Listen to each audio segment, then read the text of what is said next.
Welcome to another episode in this series looking at the North Yorkshire coastline, and in fact this is the last episode in this series. In this episode we will be completing our journey south along the coast, finishing just north of the border with East Yorkshire in Filey. Today we are a little bit further south from Whitby and Robin Hood's Bay, and literally just on the north edge of a small hamlet called Ravenscar. And this particular site was the Peak Alum Works, started in the 1600s. As we know, the Gisborough aristocrat Thomas Challoner noticed that the shale deposits on his land were similar to the rocks in Italy where alum was extracted.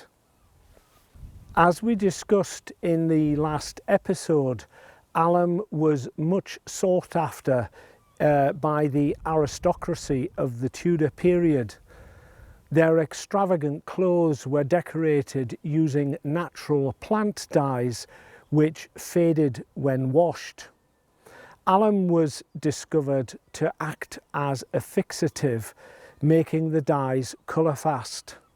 When England was refused exports of alum from Rome due to Henry VIII's falling out with the Pope, it meant Challoner's discovery of alum on his land here in Yorkshire was very welcome news.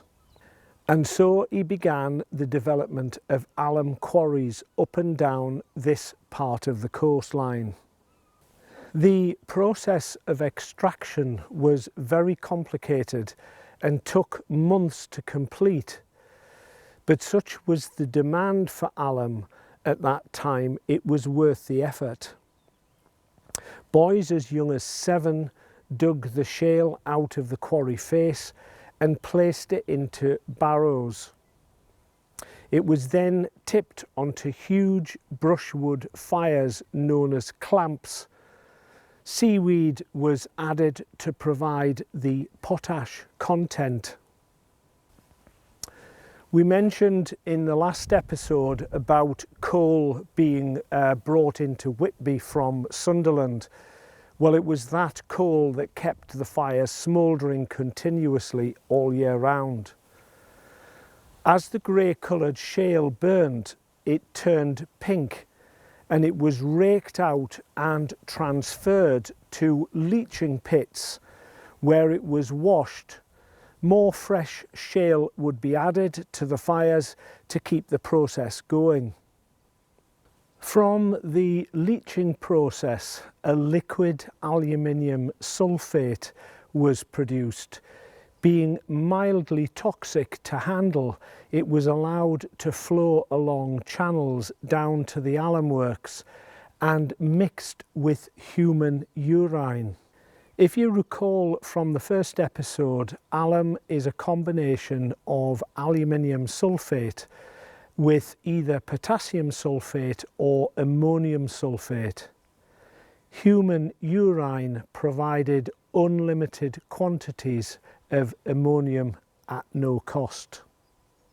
The combined liquor was left until alum crystals formed, which could then be harvested for export. Urine was collected from Newcastle and even London. Containers were placed on street corners with members of the public encouraged to use them in order that the urine could be collected in sufficient quantities. As much as 200 tonnes of urine were needed each year to keep the alum works productive. That's a total of 204,000 litres. Apparently a special public toilet was built in Hull specifically to collect urine for alum production here in North Yorkshire.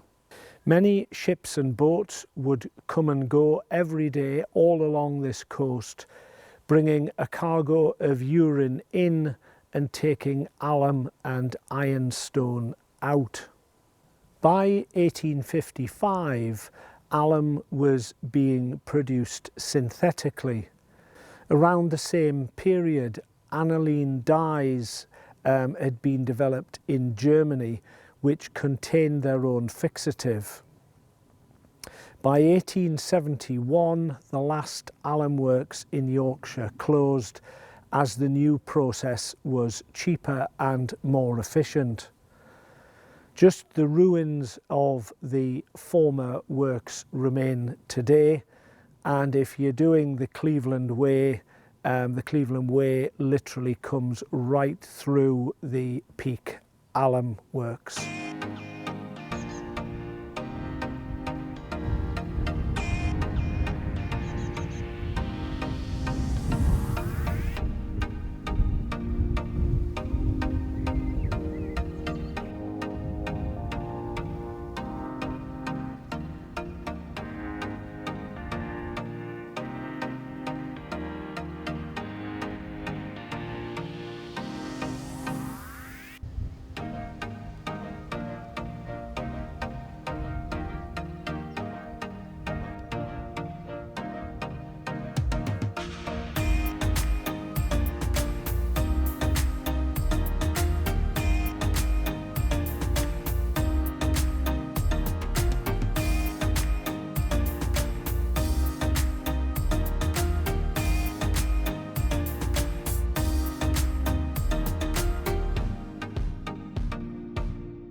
Scarborough's origins go all the way back to the Stone Age and then succeeded by the Bronze and Iron Ages with settlements built on the headland that you can see there behind me. The Romans had a settlement here around 370 AD supporting a signal tower similar to that one at Skinninggrove. During that period, the Saxons from the Germanic lands in northern Europe were making frequent raids into England along the east coast, and signal torches would be lit in these signal towers to alert the Roman army of the ensuing incursions. After the Romans, the Angles and the Saxons took over, and Scarborough became part of Deira, and then in turn, of course, became part of Northumbria. That is until a Viking called Thorgils Skarthi invaded and took over the entire area. His name provided the first part of the town's name.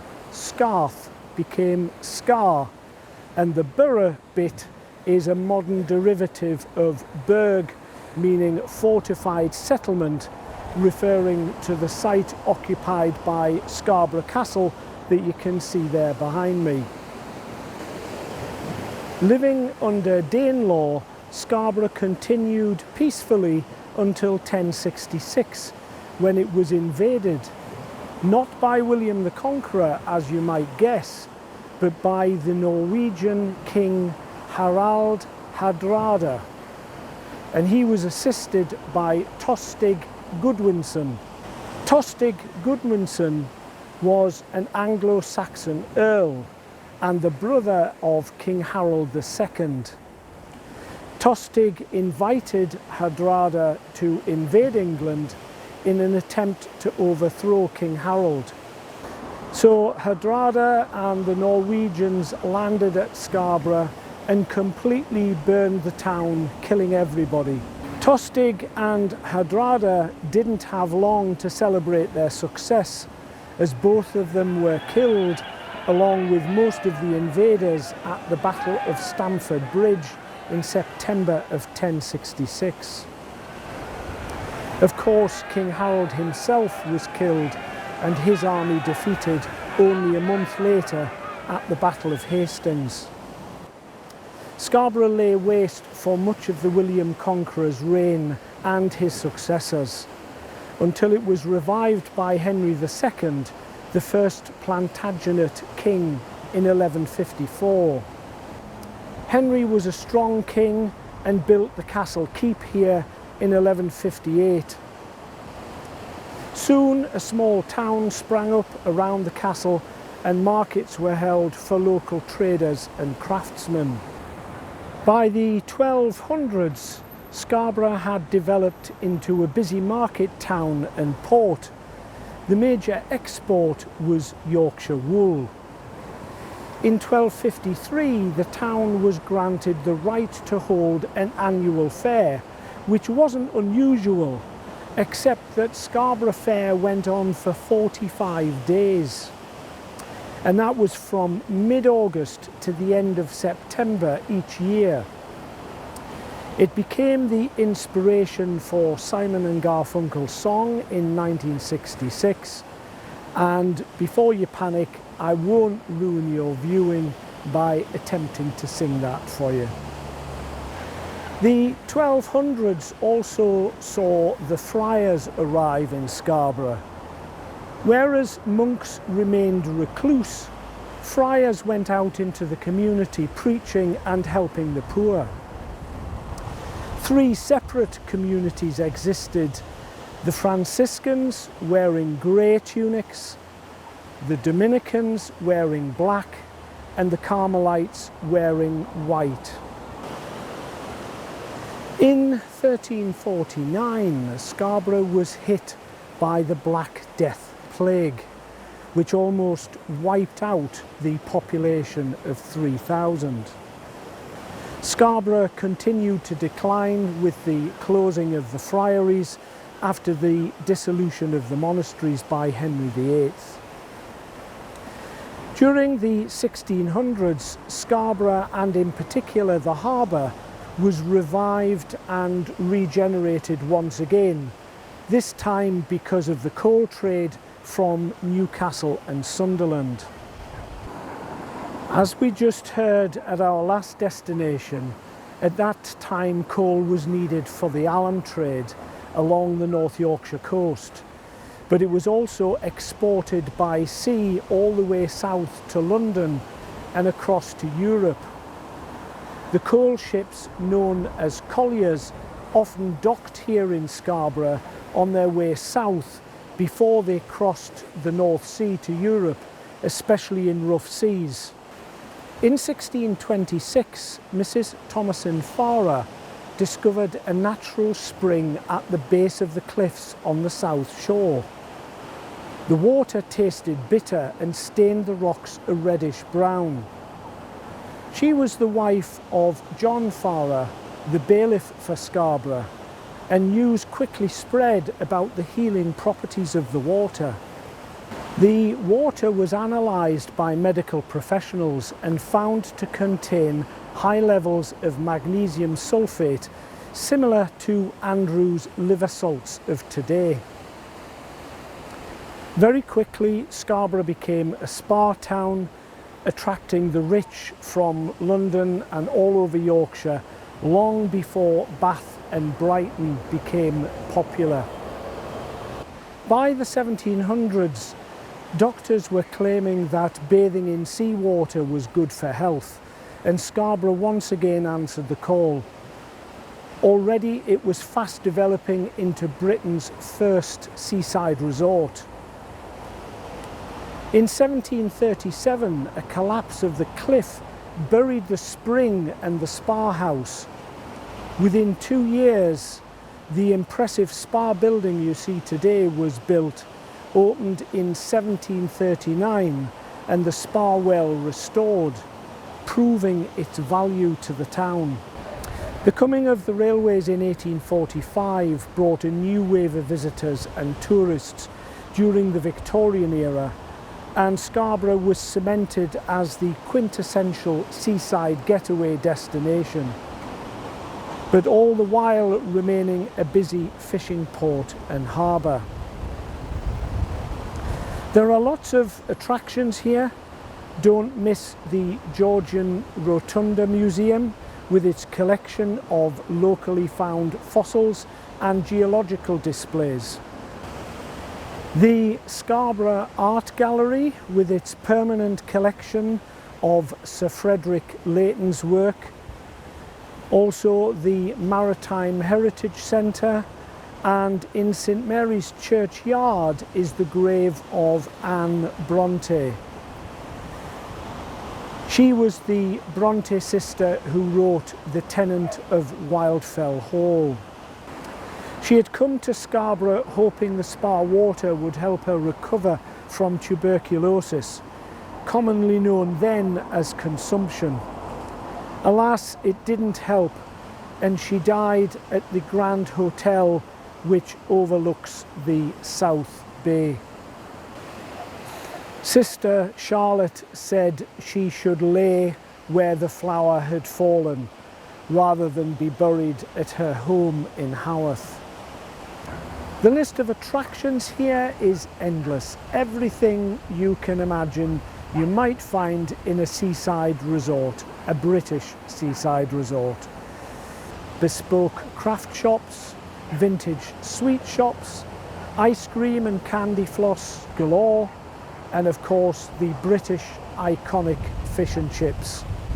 Not forgetting the marina and two very splendid beaches.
Today we are in Filey, and this place marks the end of our journey along the North Yorkshire coast. From here the route south takes you into East Yorkshire with further iconic seaside locations such as Flamborough, Bridlington and Hornsea, to name but a few. The Yorkshire folk are very proud people, and I would like to take this opportunity to apologise for referring to the area to the south of here as Humberside in the very first episode, when in fact it is East Yorkshire. My mistake and my humble apologies.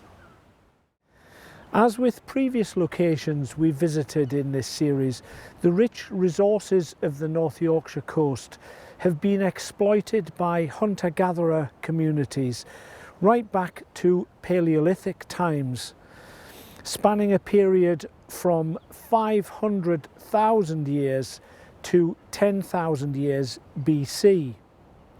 Evidence such as earthworks, burial mounds, flint tools have all been found proving this. More recent evidence of a settlement in Filey are the remains of a Roman signal tower. This signal tower was one of at least 5 stretching from here in Filey all the way north to Saltburn. This area of the Yorkshire coast, which lies just to the north of York, was very important to the Romans and had many prosperous landowners living in huge villas. The signal towers were built towards the end of the Roman occupation in response to hostile incursions from the north. Heavy rain in 1857 caused a landslip on the cliff at Carnaze, and it revealed a portion of a wall. When some of the stones were removed, an earthen vase, human and animal bones, and some ornamental shells were found. A more rigorous excavation was funded by the landowner, the Reverend Brooke, and this uncovered the 5 stones that now reside in Crescent Gardens. These formed part of that signal tower and were relocated here due to the continued erosion of the cliff at Carnaze. Filey Brig is a very narrow strip of land which actually gets covered at high tide and is only accessible at low tide. From what I can gather, a brig was an ancient Germanic word for a bridge of some sort, not necessarily the kind we associate with spanning a river, but rather bridging a gap. I guess this narrow neck of land could be viewed as forming a land bridge with the mainland. In Mike Hitch's book Filey Through Time, he claims the brig was known as the File and so gave Filey its name. Around 1180, the Benedictine monks at Bridlington, which is just a little bit further south from here, established a church in Filey. The building was finished in 1230 and dedicated to St Oswald, the Celtic king of Northumbria, the king who was responsible for founding Christianity in the north. In the tower of the Grade 1 listed building are over 1,500 examples of medieval graffiti, mapping over 400 years of Filey's history.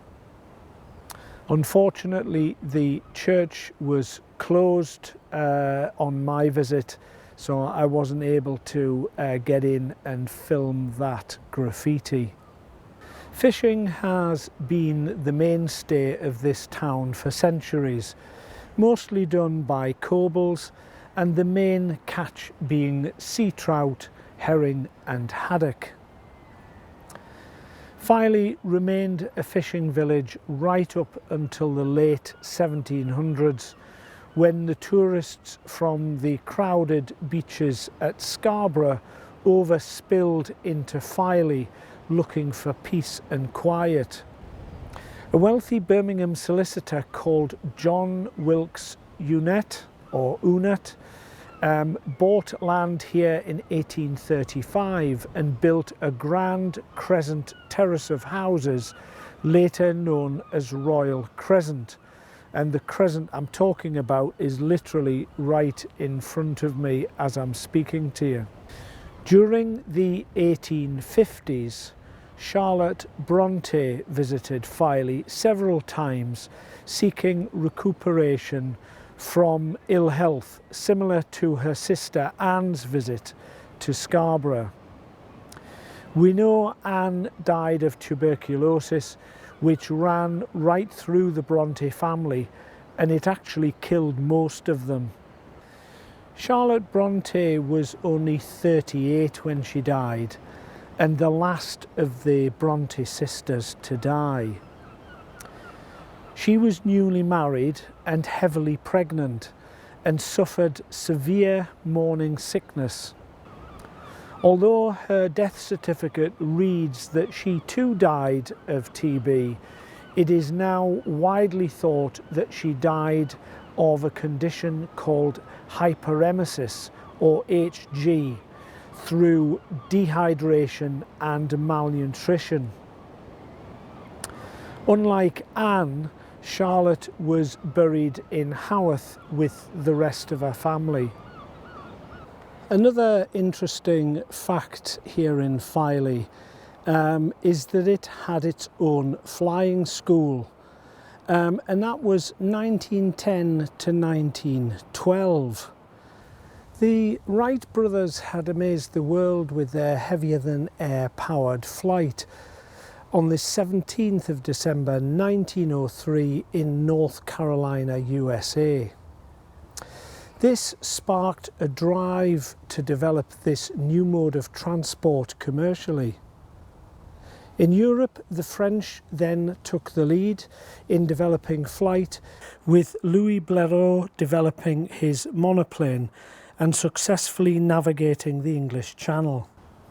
Not to be outdone by the French, a retired businessman by the name of Mr. J.W. Tranmere persuaded Filey Borough Council to build an aircraft hangar, and that was at Flat Cliffs.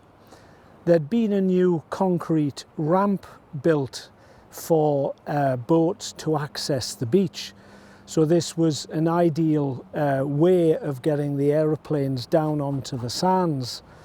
And as you can see, the beach is completely flat and extremely wide and long, so perfect for the launching and landing of these aircraft.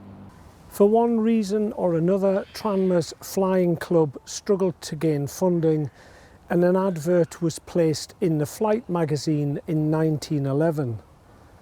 A guy called Robert Blackburn answered that advert. He was an aircraft engineer from Leeds, had pioneered the Mercury monoplanes, and to recover some of his costs, he saw taking over Filey Flying Club as a way of recouping some of those costs. He took over Filey Flying Club and changed its name to the Blackburn Flying School. Blackburn continued to develop new aircraft and all the while new records. In flight, distances and height were being set by the pilots at Filey. There was even talk of setting up a regular service between Filey and Bridlington to the south, as well as Scarborough to the north.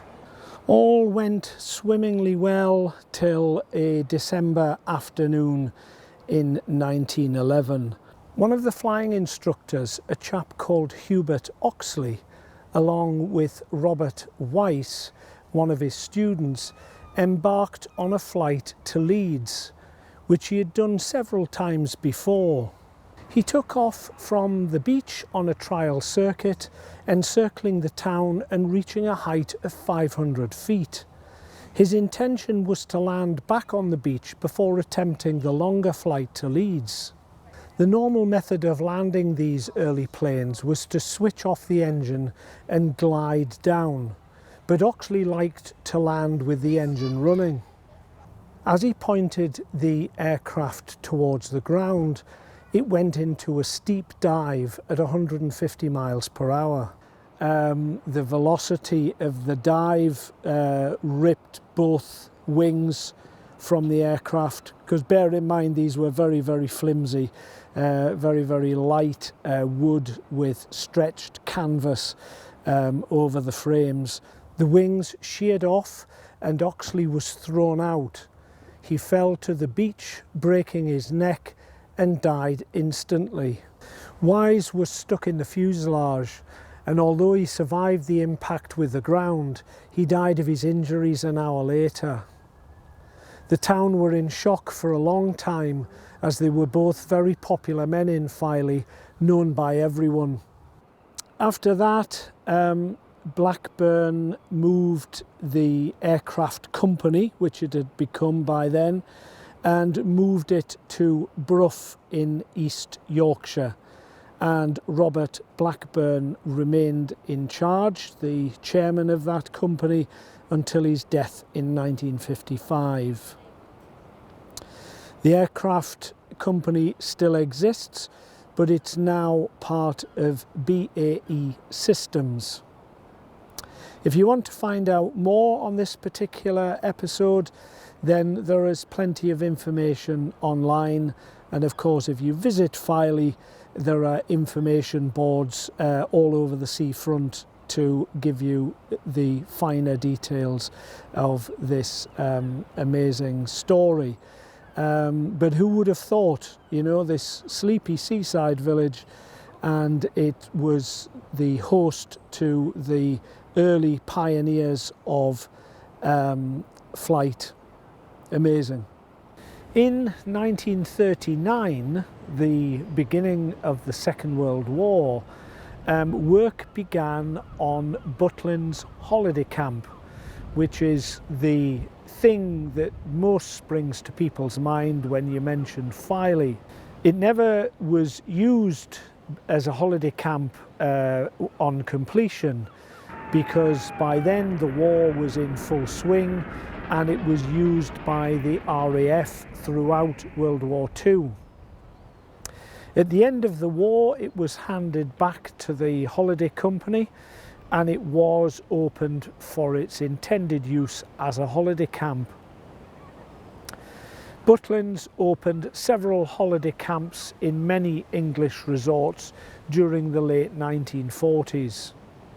The holiday camp in Filey had a massive impact on Filey's economy, taking 10,000 holidaymakers at a time, providing major employment for the town. It even had its own railway station.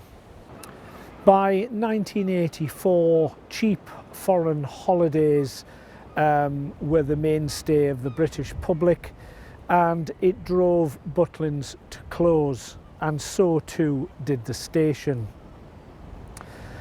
Today there's nothing left of the holiday camp. The site is occupied by a caravan park, and the remnants of the station platform, which still does exist, is on private land, so not accessible for filming, unfortunately. That closure resulted in a steep decline in tourists choosing Filey as their holiday destination. It still does get some, mostly retired people looking for somewhere with a bit of peace and quiet, as I say, away from Scarborough, which tends to attract much younger families. But despite that, Filey still has a vibrant seafront with plenty to do, centred around its beach and its coastline.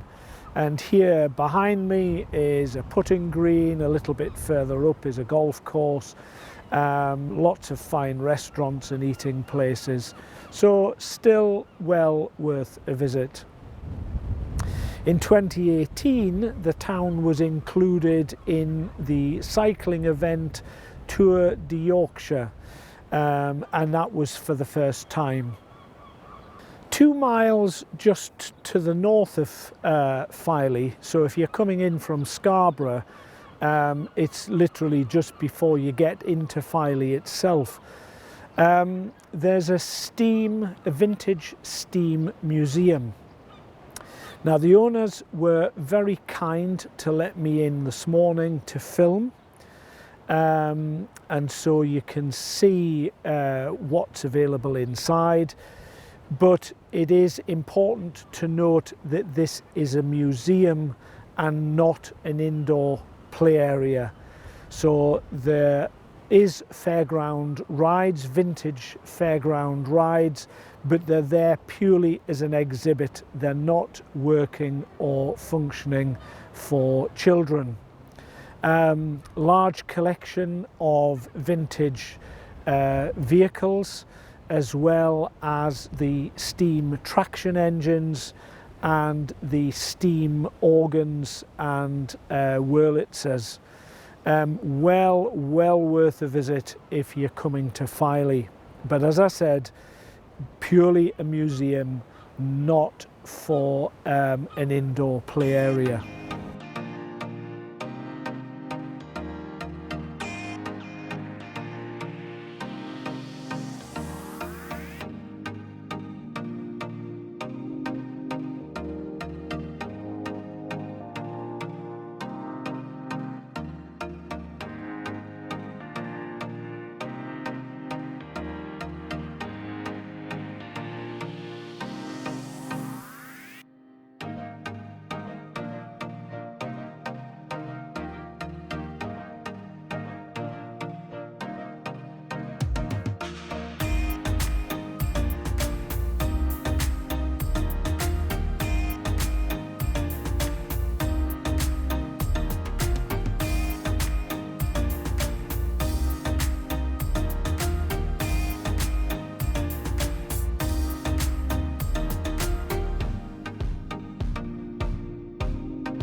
that concludes this episode and this series.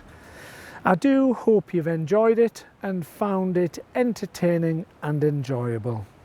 We've travelled approximately 55 miles as the crow flies from Ravenscar, where we started, to the conclusion here in Filey. This section of coastline has something for everyone, whether you're a keen walker and want to tackle the Cleveland Way, or a day tripper looking for things of interest. There's something for everyone. The splendour doesn't end here though.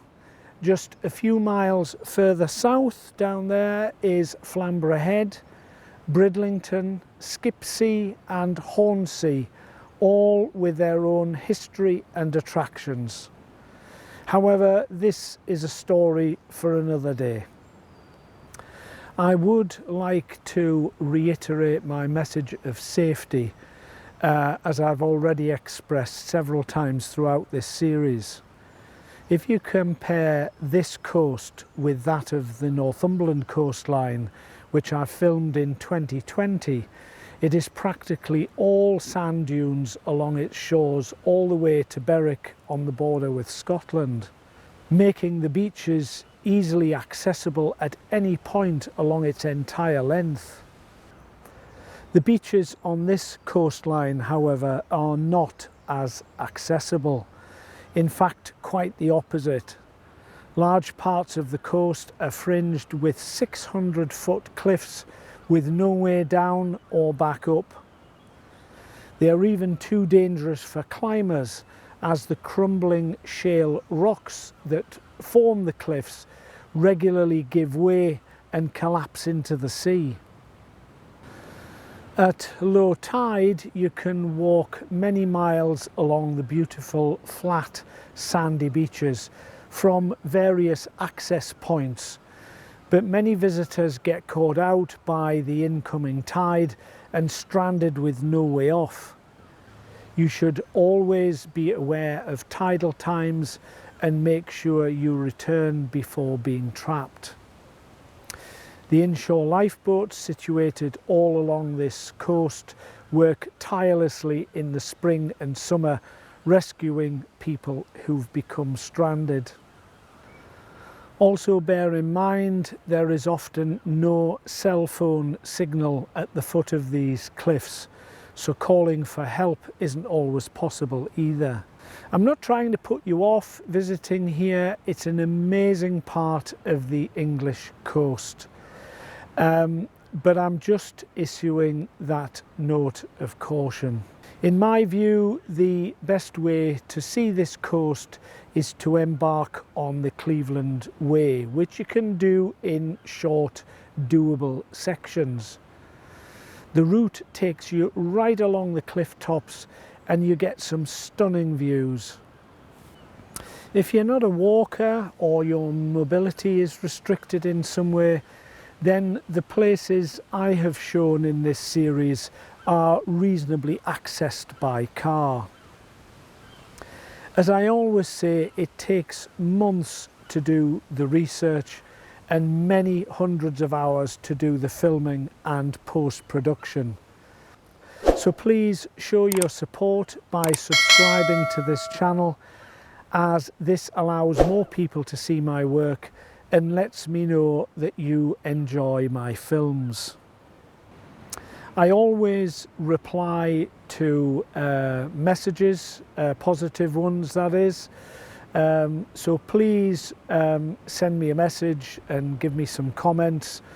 And this year I'm particularly asking for requests, so if anybody's got a good idea of what the next production might be, please let me know in the comments underneath. Well, I hope to be with you all again very soon with a new production, but for now, it's goodbye.